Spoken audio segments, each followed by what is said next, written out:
Admiral Sarah Chen watched through the observation deck as the last human battleship, the UES Defiance, burned against the star-filled void. Her hands pressed against the reinforced glass, knuckles white with tension. The ship had fought valiantly for 3 days straight against the Zephyrian Armada, but even the most advanced human technology could not withstand the overwhelming numbers. The Zephyrians had come without warning 6 months ago. Their sleek, crystalline ships emerged from hyperspace at the edge of human territory, bringing with them a simple message: surrender or face extinction. Humanity, as always, chose to fight. Captain Marcus Reed of the Defiance had been Sarah's closest friend since their academy days. She could still hear his final transmission echoing in her mind. "Admiral, we've done all we can. The evacuation ships are away. Tell them we held the line." The Defiance exploded in a brilliant flash of white light, taking with it the hopes of 12 billion humans scattered across 47 worlds. Sarah closed her eyes, feeling the weight of command settle on her shoulders like a crushing burden. As the commanding officer of the evacuation fleet, she now carried the responsibility of keeping humanity alive in exile. "Admiral!" came the voice of Lieutenant Commander Torres from behind her. "The Zephyrian flagship is transmitting on all frequencies. They're demanding our immediate surrender." Sarah turned away from the viewport, her expression hardening into resolve. She had spent her entire career studying military history, and she knew that humanity's greatest victories often came from their darkest moments. The Zephyrians might have superior technology and numbers, but they had underestimated one crucial factor: human stubbornness. "Open a channel to all ships in the evacuation fleet," Sarah commanded, as she strode onto the bridge of the carrier ship Sanctuary. "This is Admiral Chen. I know you've all witnessed the destruction of our last military vessel. I know many of you are afraid, and rightfully so, but we are not defeated." Her voice carried across space to the 200 civilian ships that carried the last remnants of human civilization. Families huddled in cargo holds, children crying for homes they would never see again, elderly couples holding hands as they faced an uncertain future. "The Zephyrians believe they have won because they destroyed our military," Sarah continued, "but they don't understand what makes us human. We don't surrender, we don't give up, and we certainly don't go quietly into extinction." The Zephyrian commander, a tall being with translucent skin and multiple arms, appeared on the main screen. His species had evolved on a high-gravity world, making them naturally stronger and more resilient than humans. Their technology was centuries ahead, their weapons capable of shattering planets. "Admiral Chen," the Zephyrian spoke in perfect English, his translator rendering his words in a cold, mechanical tone. "I am War Commander Velthak of the Unified Zephyrian Empire. Your resistance is futile. Your military has been eliminated. Surrender now, and your species will be granted the privilege of serving as laborers in our empire." Sarah stepped closer to the screen, her eyes never wavering from Velthak's face. "War Commander, I appreciate your offer, but I'm afraid I must decline. You see, you've made a fundamental error in your calculations." Velthak's expression shifted slightly, his 4 eyes narrowing. "What error could we have possibly made? We have studied your species extensively. Your technology is primitive, your numbers small, your military destroyed." "Your error," Sarah said with a slight smile, "is assuming that our military was our greatest weapon. Let me tell you something about humans, War Commander. We've been fighting for survival since we first stood upright on our home world. We've survived ice ages, plagues, wars that spanned continents, and our own attempts at self-destruction. What makes you think a few advanced warships will be enough to finish us?"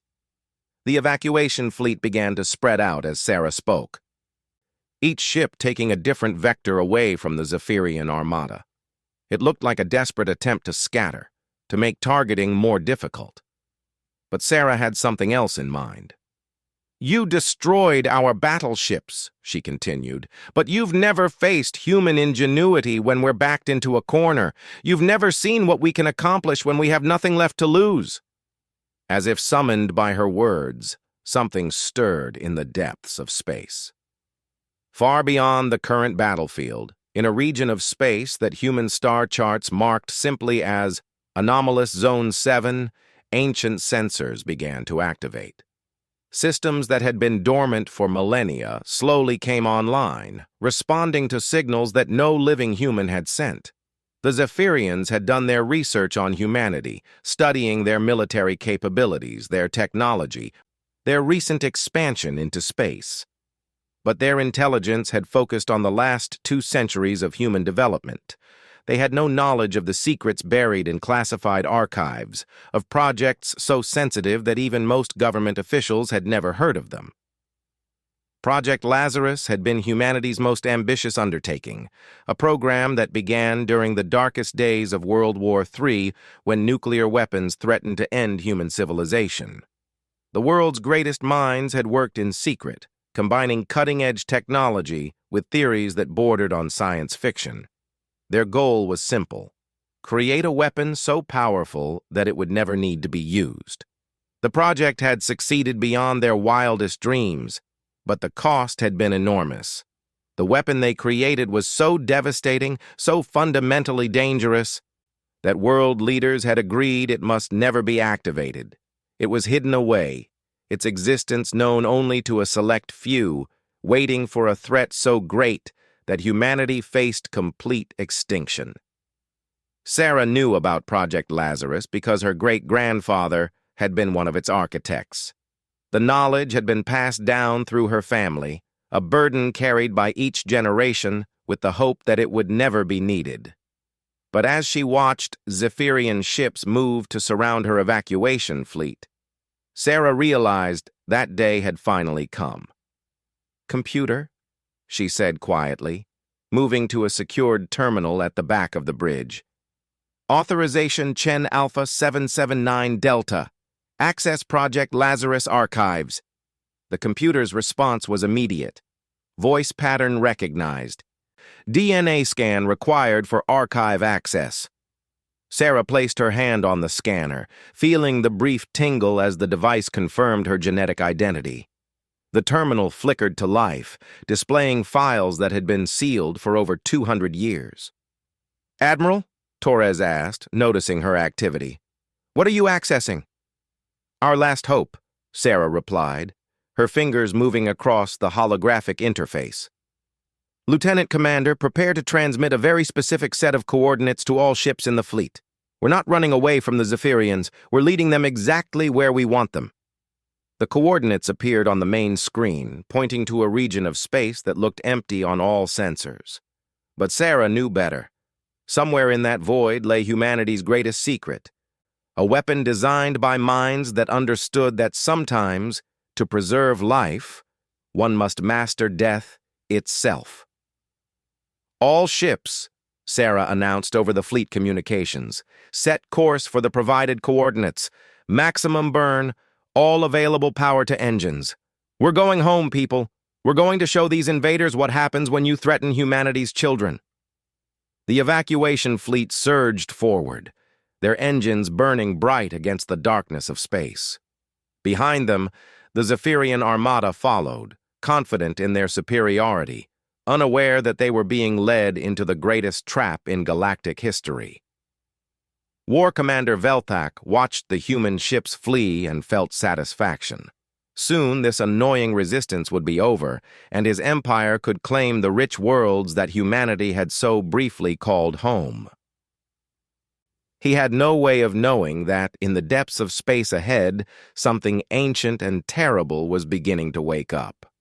As the chase continued through the void, Sarah Chen stood on her bridge and remembered her great-grandfather's words, spoken to her when she was just a child.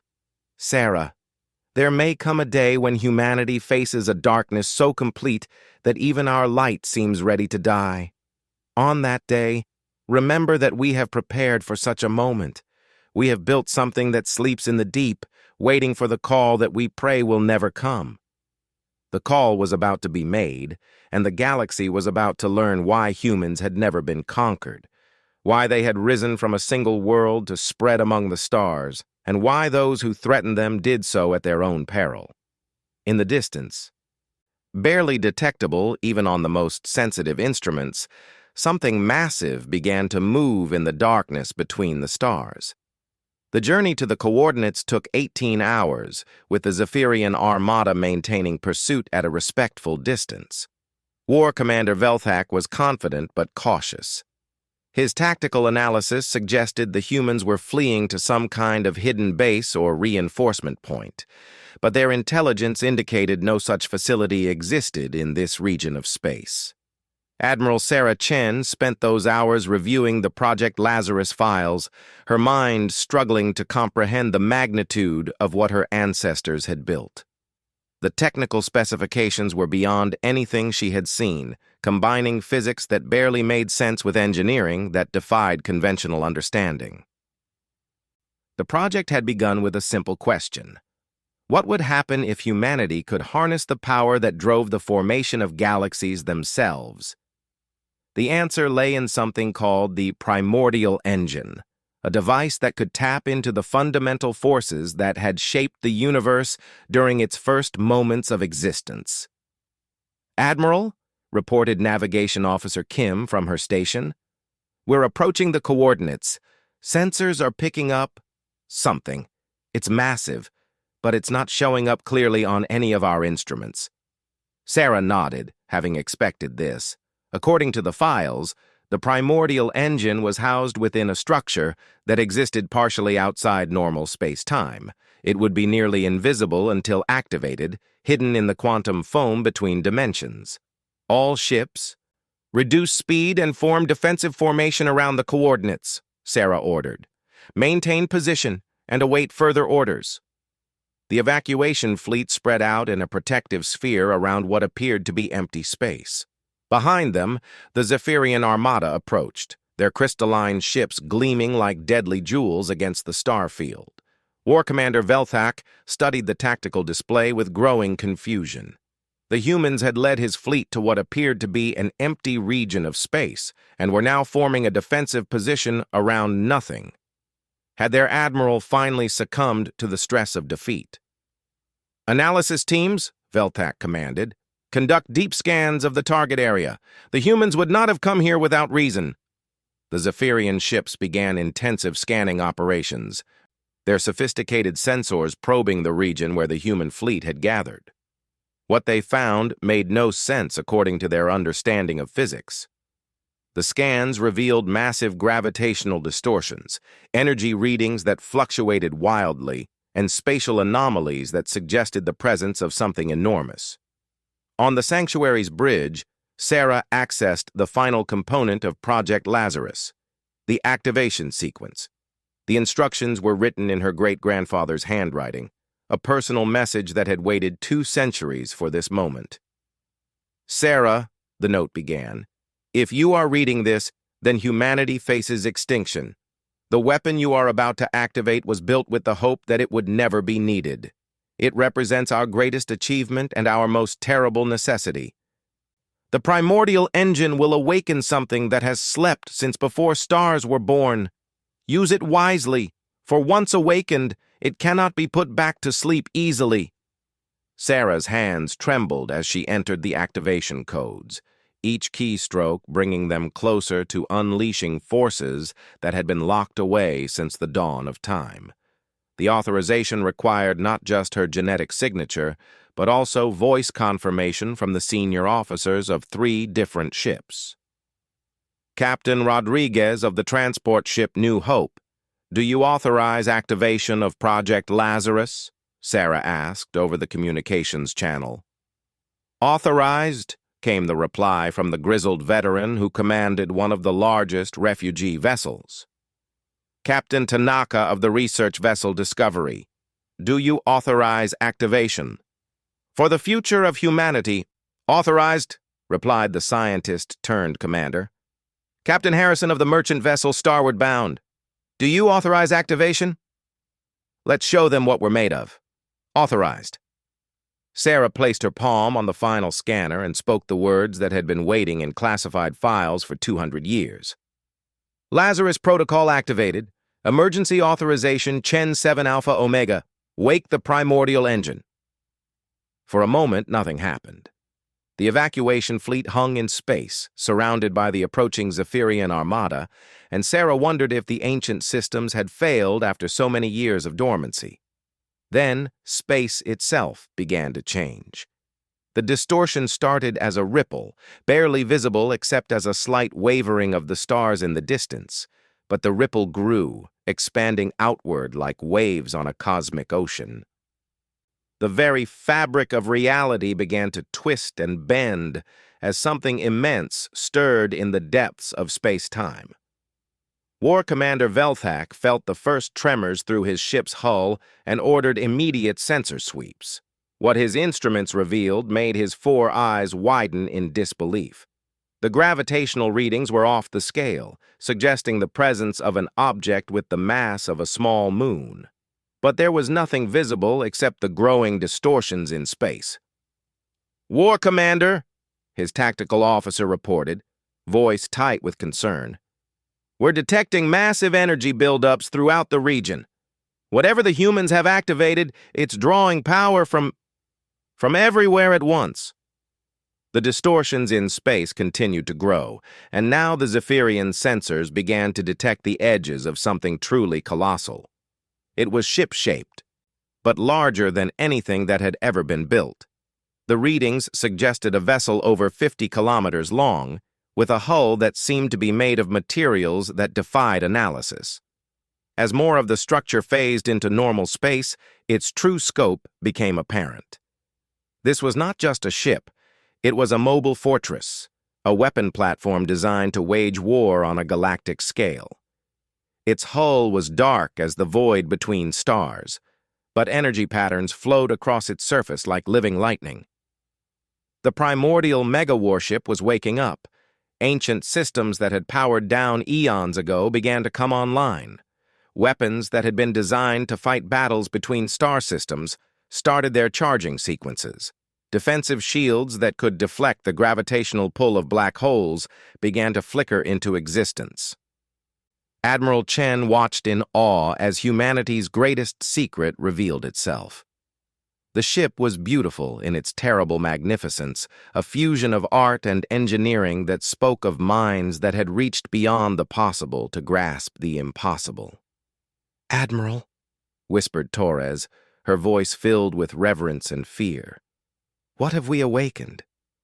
Before Sarah could answer, a new voice filled the communications channels. It was artificial, but carried depths of intelligence that made even the most advanced human computers seem simple by comparison.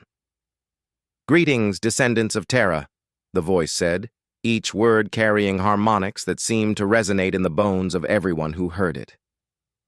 "I am the primordial engine, guardian of humanity's future. I have slept since the time when your species first reached for the stars. I have waited through the long years, watching, learning, preparing for the day when you would have need of me." The massive warship completed its transition into normal space, and its presence was like a new star being born. Energy cascaded from its hull in brilliant displays that painted the surrounding space in colors that had no names. "Who dares threaten the children of Earth?" the primordial engine continued, its attention turning toward the Zephyrian armada. "Who presumes to judge humanity unworthy of existence?" War Commander Velthak found his voice, though it took considerable effort. "I am War Commander Velthak of the unified Zephyrian Empire. We claim this territory and its resources by right of conquest. Your species will submit or be destroyed." The pause that followed was filled with a kind of cosmic silence, as if the universe itself was holding its breath.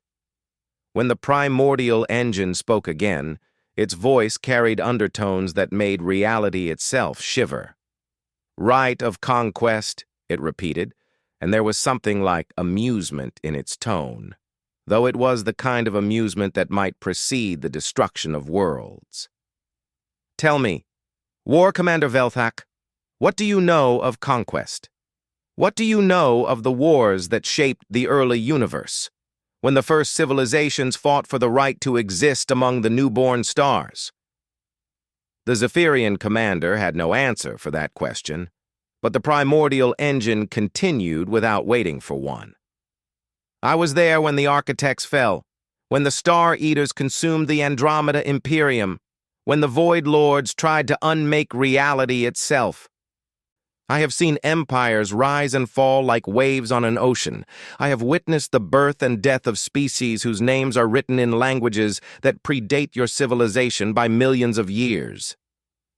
As it spoke, the massive warship began to move, its motion defying the normal laws of physics. It didn't accelerate gradually like conventional ships. It simply began moving, as if inertia and momentum were concepts that applied to lesser vessels. And through all those eons, through all those wars and catastrophes, one truth has remained constant. The primordial engine said, its attention focused now on each Zephyrian ship in turn. Humanity endures. Humanity adapts. Humanity survives.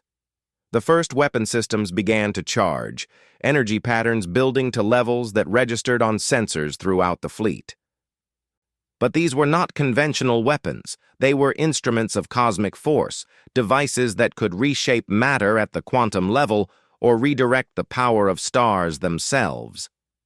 You came to this system seeking easy conquest, the primordial engine said to the Zephyrian fleet. You found a species that appeared primitive, weak, scattered. You destroyed their military and believed victory was assured. But you made the same mistake that countless others have made throughout the ages. The weapon systems reached full charge, and space itself seemed to bend around the massive warship as it prepared to demonstrate why humanity had never truly been conquered. You forgot that the most dangerous humans are not the ones with the biggest guns, the primordial engine concluded. They are the ones with nothing left to lose. War Commander Velthak stared at the massive warship that had materialized before his fleet and felt something he had never experienced in his long military career. True fear. The primordial engine was unlike anything in Zephyrian records, a vessel that seemed to mock their understanding of physics and engineering. All ships, Velthak ordered, his voice steady despite the dread filling his chest. Target the alien vessel. Concentrated fire on my mark. The Zephyrian armada turned its weapons toward the primordial engine, crystalline cannons charging with energy that could vaporize mountains. Their ships moved with practiced precision, forming attack formations that had conquered dozens of star systems. The primordial engine waited, motionless, as if allowing them to prepare. When its voice came again, it carried a note of something that might have been pity. You may fire when ready, War Commander. It has been some time since my defensive systems required testing. Velthak gave the order, and 400 Zephyrian ships unleashed their fury simultaneously. The space between the fleets erupted in a display of destructive energy that could have sterilized planets. Plasma beams, particle cannons, and quantum torpedoes converged on the human warship in a barrage that should have reduced any vessel to its component atoms. Admiral Sarah Chen watched from the bridge of the sanctuary, her heart in her throat as the most devastating attack she had ever witnessed struck humanity's last hope. The light from the weapons fire was so intense that the bridge viewports automatically dimmed to prevent blindness. For a moment, the primordial engine was completely hidden behind the wall of destructive energy. Then, slowly, the light began to fade, and what it revealed made the Zephyrian fleet fall silent in disbelief. The massive warship hung in space completely undamaged. Its hull hadn't even been scratched. Around it, a shimmering field of energy absorbed the last traces of the attack, converting the devastating weapons fire into harmless light that dispersed into space. Interesting, the primordial engine observed, its tone clinical. Your weapons technology has progressed since the last time I encountered Zephyrian vessels, The plasma matrix is more efficient, and the quantum torpedo design shows considerable innovation.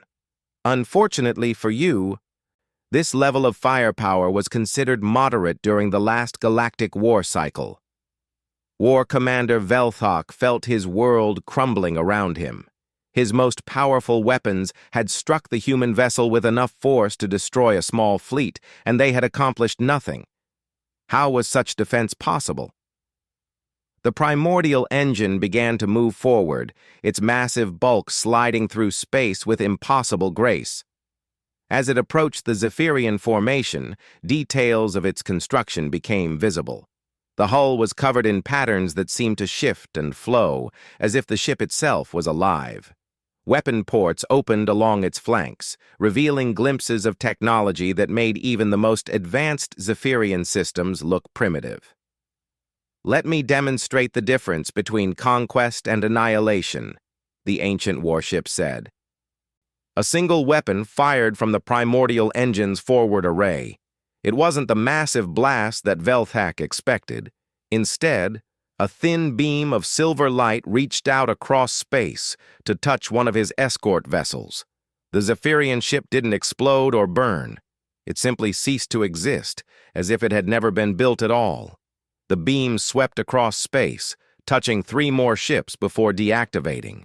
Each vessel it contacted vanished instantly, leaving behind only empty space and the horrified silence of the remaining Zephyrian crews. "That was a matter disassembler," the primordial engine explained conversationally. "It breaks the bonds that hold atoms together, reducing complex matter to its base components. We developed it during the war against the entropy cult, when conventional weapons proved insufficient against their reality-warping defenses." Velthak's tactical officer was reading sensor data with a voice tight with panic. "War Commander, our weapons had no effect on their shields, but their single shot eliminated 4 of our heavy cruisers. The energy readings from that vessel are beyond our measurement capabilities." The primordial engine continued its advance, and now more weapon systems came online. Cannon ports opened along its hull like the eyes of some cosmic predator, each one capable of unleashing destruction on an unimaginable scale. "You asked about the right of conquest," the ancient warship said to Velthak. "Allow me to explain how that right is earned. First, you must be strong enough to take what you desire. Second, you must be wise enough to understand what you are taking. Third, you must be prepared to face the consequences of your actions." Another weapon system activated, this one firing a pulse of golden energy that washed over the Zephyrian fleet. But instead of causing damage, the pulse had a different effect entirely. Velthak watched in growing horror as his ship's computers began shutting down one by one. Navigation systems failed, weapons went offline, even basic life support started flickering. That was a cascade virus designed to infiltrate and disable any artificial intelligence system, the primordial engine explained. "We created it during our conflict with the machine hegemon, when we discovered that even the most advanced computers have fundamental vulnerabilities that can be exploited." The Zephyrian fleet was now helpless, drifting in space with their crews frantically working to restore basic functions. But the primordial engine wasn't finished with its demonstration.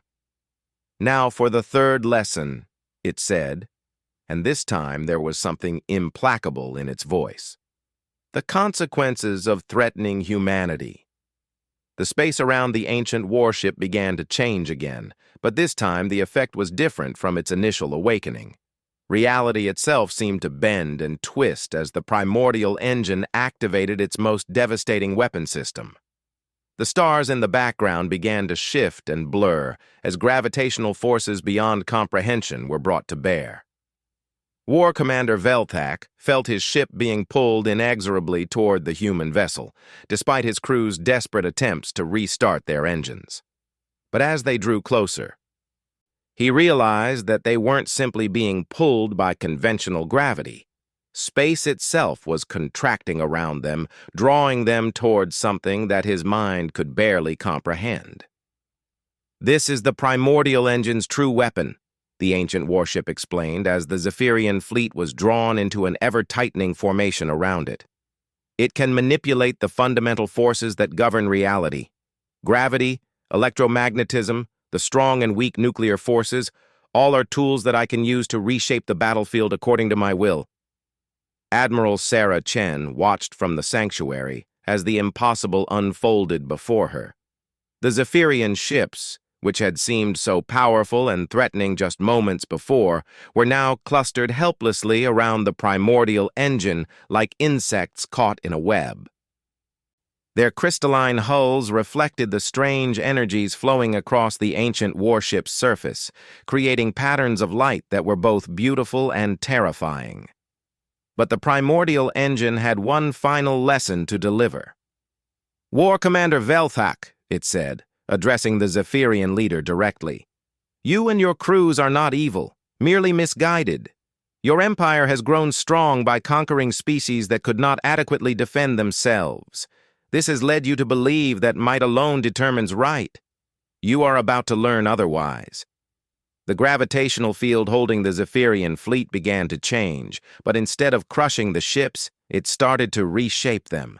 Metal flowed like liquid, crystalline hulls reformed into new configurations, and weapon systems were converted into completely different technologies. "I am rebuilding your ships," the primordial engine explained as the transformation continued.